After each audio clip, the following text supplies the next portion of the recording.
Directed by Mercedes Bryce Morgan and written by Leah St. Marie, Spoonful of Sugar hits Shudder on March 2nd, 2023. I got to check it out a little bit early as I was sent a screener from the awesome people over at Shudder. But is this movie worth your time?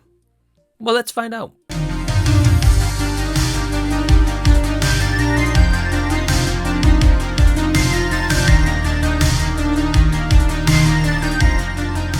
Hey everyone, what's going on? Welcome to the channel and thank you so much for checking out this movie review. If you are brand new here, all I ask is to press the red subscribe button down below so I can see you again on a future video. Now going into Spoonful of Sugar, I didn't really know anything about this movie. I didn't even read the plot synopsis. I saw just the email I got from Shudder. I pressed on watch now and that is exactly what I did tonight as I'm recording this review.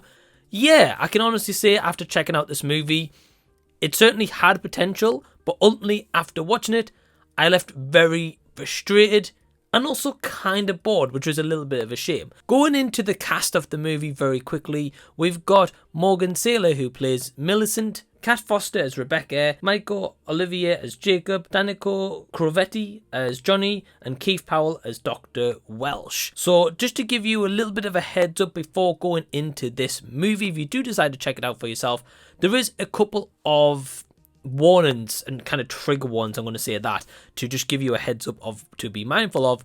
There's a couple here of nudity, drugs are also referenced here, possible of like suicidal nature, and also about deceased animals. So they're just kind of a couple of trigger warnings that some of this movie does contain. Going into the plot of Spoonful of Sugar, well, that is all around a disturbed babysitter experiences a sexual awakening while doing the drug LSD to treat a seemingly sick child from a family with dark secrets of their own. So reading out that plot to you guys, which was the official plot sent to me by Shudder, you'd think, wow, okay, sounds kind of weird, trippy, sounds unique, a little bit different. Certainly has aspects of that. So I want to go into a couple of positives first that I actually can praise this movie for. The cinematography done by Nick Matthews is well made. I did find out he is going to be doing the cinematography on the upcoming Saw X movie, which I'm quite excited around. That's a pretty big step for the guy, so definitely a big congratulations to him. But yeah, the movie looks nice. You've got some nice wide shots here. You've got some really cool kind of camera angles and weird editing techniques going on as well, which I can appreciate because I was like, wow, that's a cool kind of transition that they managed to pull off. So yeah, cinematography is done pretty nice. The music is also done to a point where it's kind of a creepy-ish factor, but there's also one song during maybe about the middle of this movie where I was like, wow, that's a really cool song. I'm not going to say what it is because it kind of contains spoilers and for what's going on in that act, so I'm not going to mention it here. But I do like the music here as well. I thought that it had some good vibes to it in terms of adding kind of the creepiness. Then you've got the acting all around, which I can say is good. I liked all the performances here. I can't say that anyone gave a bad performance because they didn't. I would definitely say my favourite performance out of the lot was Morgan Saylor as Millicent. Go completely all out trying to deliver this absolute bonkers off the wall performance and selling us on the story of this girl Millicent, who is very troubled and had a lot of trauma, had a lot of issues growing up in life, and that is explored throughout this story. But unfortunately, that is where my positives end, because going into the negatives and why I was frustrated and bored by this movie is simply because I felt like it had potential. I was thinking, okay, well, if the movie went roundabout this way instead of going that way, by the time the feature finished, I was thinking, well, this would have been a pretty solid movie, because I feel like this movie is trying to go for just like a wow kind of factor, and it definitely overstays its sexual nature themes throughout. I felt at points I was like, why are we getting this scene here? Or why are we going in this route?